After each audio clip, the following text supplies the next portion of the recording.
नमस्कार, मैं हरप्रीत कौर अपने YouTube चैनल हरप्रीत कौर के ज़ुबानी कविता किस्से कहानी में आप सभी सुनने वालों का हार्दिक अभिनंदन करती हूँ। आज दिन शुक्रवार, यह है कहानी हरप्रीत कौर के ज़ुबानी का नया भाग।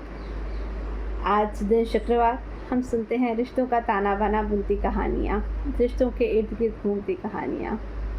इसी कड़ी में सुनते हैं आज एक औरत की संघर्ष भरी कहानी, कैसे छोटी सी बात पर उसके चरित्र पर दाग लगाया जाता है, उस पर लांछन लगाए जाते हैं। आखिरकार आलम ये होता है कि उसके बेटे की शादी है। आज उसकी सास, उसका पति चाह रहा है वो गहने पहने, लेकिन वो कह रही है गहनों का तो ना शौक़ रहा और ना ही उम्र रही।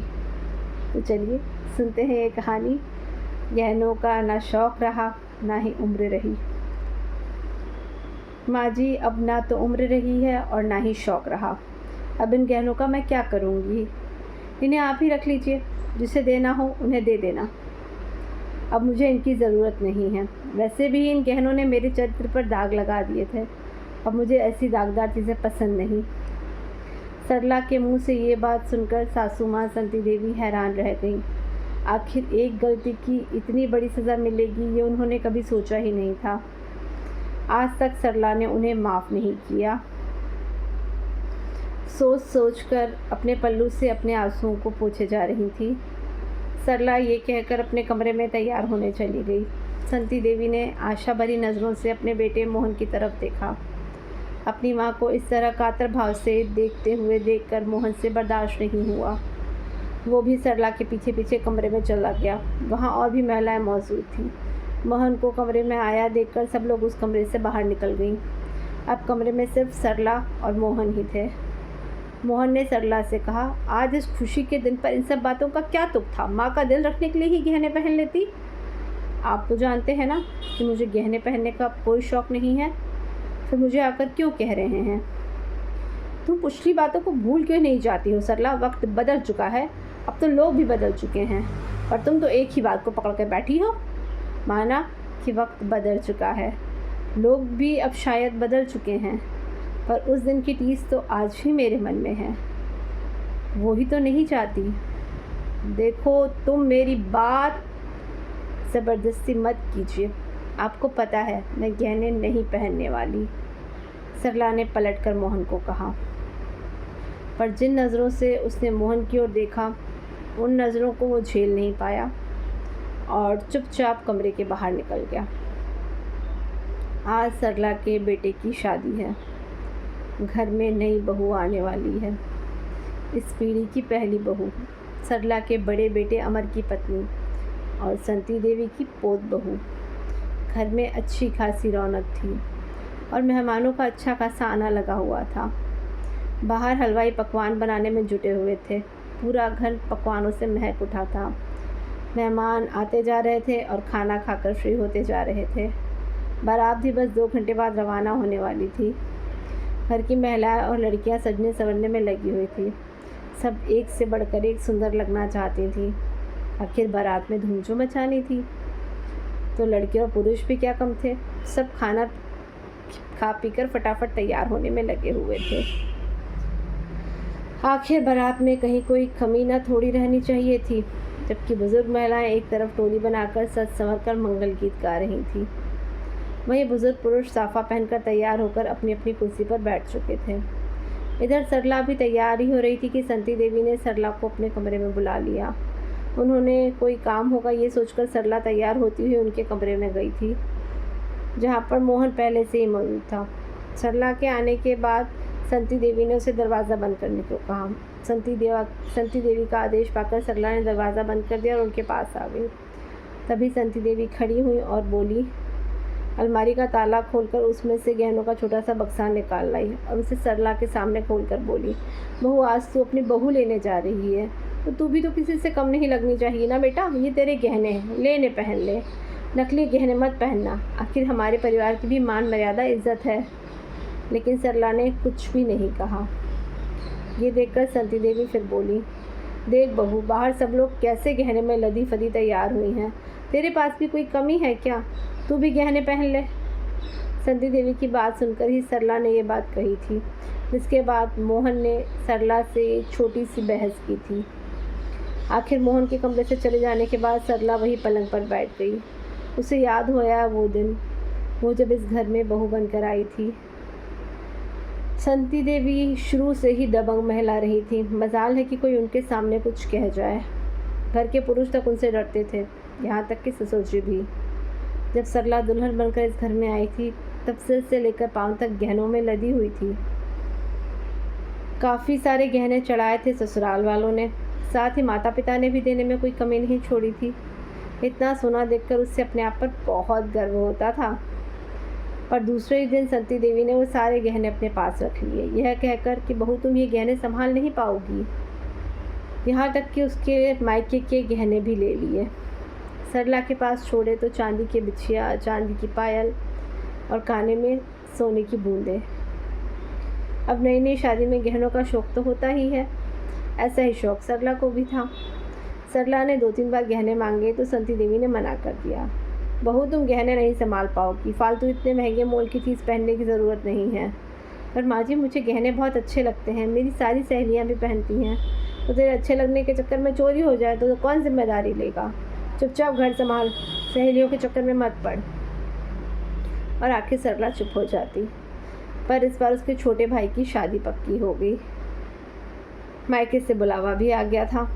अब उससे पूरा यकीन था कि संती देवी उसे गहने दे देंगी, लेकिन संती देवी ने तो उसे सिर्फ उसके मायके के गहने दिए, ससुराल का कुछ भी नहीं। पर सरला तो उसमें भी बहुत खुश थी, कम से कम गहने तो पहनने को मिल रहे हैं। भाई की शादी में बड़ी खुशी खुशी वो गहने पहन कर गई थी।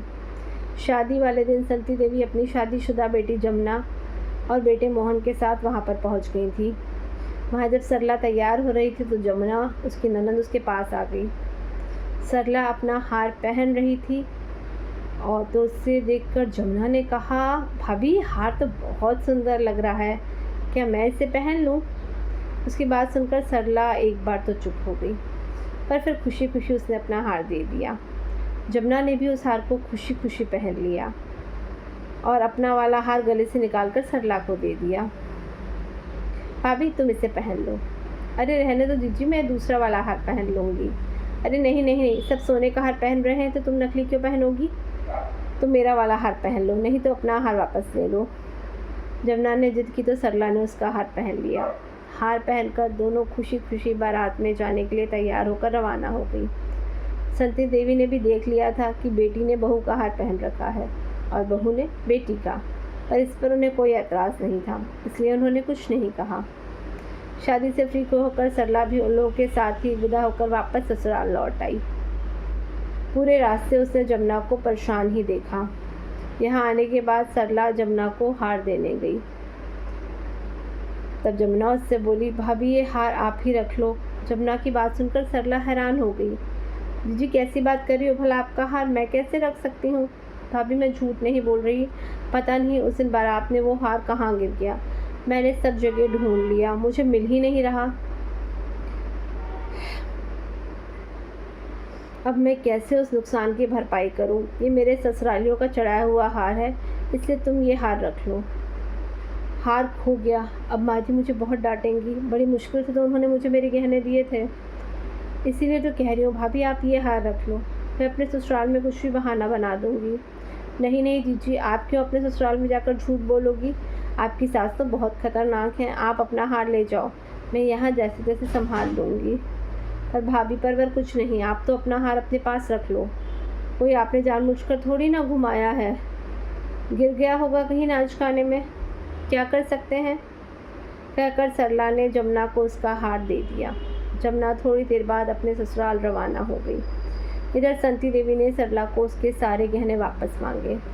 डरते डरते सरला ने जो भी गहने थे वो सब इकट्ठे किए और संती देवी को देने गई, लेकिन उसमें हार ना देखकर संती देवी बिगड़ गई। बहू हार कहाँ है? हार तो लेकर नहीं आई। माँ जी वो हार शब्द खाती ही रहेगी या कुछ बोलेगी भी? माँ जी वो हार तो गुम हो गया। हे भगवान, ऐसे कैसे गुम हो गया? बिल्कुल भी ध्यान नहीं रहता तुझे, इसलिए मैं तुझे गहने नहीं देती थी। संती देवी की चिल्लाते ही मोहन भी कमरे में आ गया। क्या हुआ माँ, ऐसे क्यों चिल्ला रही हो? चिल्लाओ नहीं तो क्या आरती करूँ तेरी पत्नी की? देख सोने का हार घुमा कर आ गई। राम जाने घुमा कर भी आई है या किसी यार को देकर आ गई। माँ जी, आप क्या कह रही हो? अचानक सरला की आंखों में आंसू आते हुए बीच में ही बोली। ऐसा ना बोलूँ तो क्या करूँ? महंगे मोल की चीज़ को घुमा कर आ गई। और सोना गुमना अशुभ माना जाता है। जब देखो कहती रहती है गहने दे दो, गहने दे दो। ये रख रखाव रखेगी गहनों का? एक हार तो इससे संभाला नहीं गया। इधर से उधर मायके में गहनों को लटका कर मटकती फिर रही थी। पता नहीं किसी यार को दे आई होगी वो हार। संती देवी जो मुंह में आ जा रहा था बोली जा रही थी, जबकि सरला के आंसू रुकने का नाम ही नहीं ले रहे थे। अपने चरित्र पर लगे लांछन के कारण सरला कुछ बोल ही नहीं पा रही थी।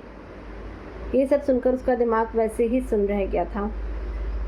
उसके मुंह से ये तक नहीं निकला कि हार उसने नहीं, जमुना ने घुमाया है। पर हैरानी की बात थी, मोहन एक शब्द तक नहीं बोला। उस दिन घर में सबका खाना दुश्वार हो चुका था। कुछ दिनों तक घर का माहौल खराब ही रहा। 8 दिन बाद जमुना अपने पति के साथ घर आई। बेटी जमाई को अचानक घर देखकर संती देवी हैरान रह गई। अब उन्होंने अपने आने का कारण पूछा, तब दामाद जी ने पैसे निकाले और उनकी तरफ बढ़ा दिए। वो हैरानी से उनकी तरफ देखने लगी। तब जमुना बोली, माँ, मुझसे भाभी का हार गुम हो गया था। भाभी को मैंने अपना हार लेने के लिए कहा था, पर भाभी ने मना कर दिया। माँ, आपकी बहू बहुत अच्छी है। मुझे मेरे ससुराल में ताने ना सुनना पड़े, इसलिए उसने हार लेने से मना कर दिया। बड़ी मुश्किल से आपके दामाद जी को बताया, तब जाकर ये पैसों का बंदोबस्त करके लाए हैं। इन पैसों से आप भाभी के लिए भी हार खरीद लेना। जमुना के मुंह से ये सब सुनकर संती देवी कुछ न बोल पाई। मोहन भी अपनी नज़र झुकाकर चुपचाप खड़ा रहा, जबकि सरला रो पड़ी। आखिर जमुना ने सरला को चुप कराया, पर संती देवी और मोहन से तो ये भी नहीं हुआ कि अपनी गलती की माफ़ी ही मांग लें। बस वो दिन था और आज का दिन है। सरला ने कभी सोने के गहनों के लिए नहीं कहा। चांदी की बिछिया और चांदी की पायल के अलावा कभी सोने के गहनों को पहना भी नहीं। ससुराल तो क्या, मायके में भी इतनी शादियां हो गई, पर हर जगह वो नकली गहने ही पहने रहती। अगर कोई कहता तो जवाब दे दी, कम से कम इन्हें बदल कर पहन तो सकती हूँ। सोने के गहनों में तो एक ही डिज़ाइन को पहनना पड़ता है। वे सब याद करते करते सरला की आंखों से आंसू बहे जा रहे थे। अचानक बाहर से जमुना की आवाज़ आने से तंद्रा टूटी। भाभी, जल्दी आओ, बेटे को आज दूल्हे की तरह तैयार भी तो करना है। जमुना की आवाज़ से सरला की तंद्रा टूट गई थी। जीजी अभी आई, कहकर सरला पलंग से उठ खड़ी हुई, अपने बेटे को दूल्हा बनाने के लिए और अपनी बहू को घर लाने के लिए। आपने उन्हीं नकली गहनों के साथ, जो उसके सच्चे साथी बन गए थे और जो उसे बुरी यादों की टीस से दूर रखते थे, और जो मोहन और संती देवी को बार बार याद दिलाते थे कि ना ही गलत बोलना चाहिए और ना ही गलत सुनना चाहिए। यही थी कहानी आज की, गहनों को लेकर। बात गहनों से ज़्यादा चरित्र पर लांछन की है। एक औरत सब कुछ बर्दाश्त कर सकती है, अपने चरित्र पर लांछन हर किस नहीं। बहुत शुक्रिया। ऐसी ही कहानियाँ सुनने के लिए लाइक करें, कमेंट करें और मेरा चैनल सब्सक्राइब करना ना भूलें।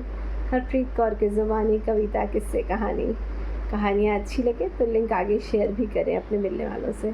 बहुत शुक्रिया।